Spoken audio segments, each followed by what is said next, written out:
کیا۔ دیکھیے جو اربعین کا جو عظیم اجتماع ہے عراق کے اندر، جس طرح سے ابھی آپ نے بھی اشارہ فرمایا، یہ واقعاً ایک ایسا ایک میں کہہ سکتا ہوں کہ تہذیبی اور تمدنی اور ثقافتی ایسا ایونٹ ہے، اجتماع ہے کہ جس کے اندر سے پوری دنیا کو ایک اہم پیغام جاتا ہے۔ اور عراق اس حوالے سے حساس بھی ہے، چونکہ عراق تو امریکہ جیسے ایسے سمجھتا ہے کہ عراق اس کی اپنی کالونی ہے۔ جس طرح سے آپ نے ابھی دیکھا کہ جب عراق میں کابینہ تشکیل پا رہی تھی، وہاں وزیر اعظم نے بننا تھا، تو امریکہ نے اتنی زیادہ مداخلت کی کہ وہاں الیکشنز کے نتیجے میں جو جماعتیں وہاں پر جیتی تھیں ان کو فیصلہ کرنے نہیں دیا کہ کس نے وزیر اعظم بننا ہے، اور امریکہ نے اتنا دباؤ ڈالا کہ اپنی مرضی کا یا جس میں امریکہ کی مرضی شامل ہو اس بندے کو وزیر اعظم بننا ہے۔ تو ایسے میں عراق کے اندر ہزاروں لاکھوں نہیں بلکہ کروڑوں کا جو ایک عظیم اجتماع ہو رہا ہے زائرین ابا عبداللہ الحسین علیہ السلام کا، اور اس میں جو پچھلے کئی سالوں سے جب سے عراق کے اندر داعش کو شکست ہوئی ہے، اس کے بعد اس اجتماع کے اندر جو ایک حماسی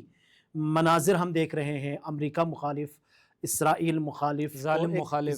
ظلم کی مخالفت، اور آپ نے دیکھا ہوگا کہ نجف سے لے کر کربلا تک جو پورا راستہ ہے اس میں شہداء کی تصویریں ہوتی ہیں، اور اس کے بعد جو مختلف اقوام کا آپس میں جس طرح سے ایک اتحاد وہاں نظر آتا ہے، خاص طور پر ایران عراق، چونکہ دشمن کی ہمیشہ کوشش رہی ہے کہ ایران اور عراق کو آپس میں لڑایا جائے۔ 8 سال کی جنگ بھی ہوئی ایک دور میں، اگرچہ وہ عوام کی جنگ نہیں تھی، ایک طرف صدام جیسا ڈکٹیٹر موجود تھا، اس نے یہ جنگ مسلط کی تھی، لیکن اس کے بعد بھی ہمیشہ ایک عرب عجم کا بھی عنصر اس میں ڈالا گیا، اور ہمیشہ یہ کوشش کی گئی کہ ایران اور عراق کو آپس میں ایک دوسرے سے جدا کیا جائے۔ لیکن اربعین کا یہ جو عظیم اجتماع ہے وہ ایک ایسا اجتماع ہے کہ جس میں ہم دیکھتے ہیں کہ ساری اپنی شناخت ختم کر کے ایک حسینی ہونے کے ناطے، ایک شیعہ اثنا عشری ہونے کے ناطے، محب امام حسین علیہ السلام ہونے کے عنوان سے سارے لوگ جو ہے واک کرتے ہیں، اور پوری دنیا کو ایک میسج جاتا ہے، اور خاص طور پر اس میں جو ایک تمدنی نگاہ میں نے جس طرح سے عرض کیا کہ اس میں حتیٰ جو شہداء کے انتقام، خون کا انتقام لینے کی بات ہوتی ہے، اس طرح کے نعرے،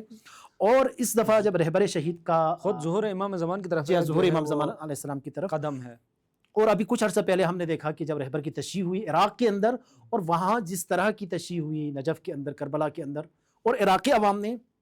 جس طرح سے رہبر شہید کو اور ان کے پیغام کو اور ان کے مشن کو جس طرح سے سپورٹ کیا، تو واضح سی بات ہے امریکہ اس حوالے سے بوکھلاہٹ کا شکار ہے۔ تو لہٰذا اس اربعین کے اس ایونٹ کو بھی وہ سبوتاج کرنا چاہتا ہے، وہ لوگوں کو ڈرانا چاہتا ہے کہ دیکھیں اگر آپ جائیں گے تو ہم یہ بھی کر سکتے ہیں، لہٰذا خصوصی طور پر شلمچا بارڈر کو نشانہ بنانے کی ایک وجہ یہ ہو سکتی ہے۔ لہٰذا ایسے میں اگرچہ آپ نے دیکھا کہ جب حملہ ہوا ہے تھوڑی دیر بعد میرے خیال میں شاید تعطل کا شکار نہیں ہوا، زائرین اس کے بعد بھی مسلسل جاتے رہے، بلکہ ابھی باقاعدہ یہ مہم شروع ہوئی ہے خود ایران کے اندر کہ جس وقت ڈر اور خوف کا ماحول ہو اس ماحول میں زیارت پہ جانے کا ثواب زیادہ ہے۔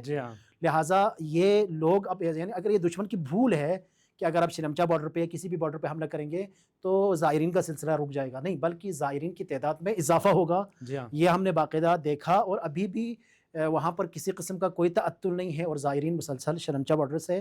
عراق کے اندر داخل ہو رہے ہیں، اور ایران نے جوابی کارروائی کرتے ہوئے اسی کا بظاہر جواب دیا ہے۔ کویت اور عراق بارڈر پہ وہاں ایک اہم جو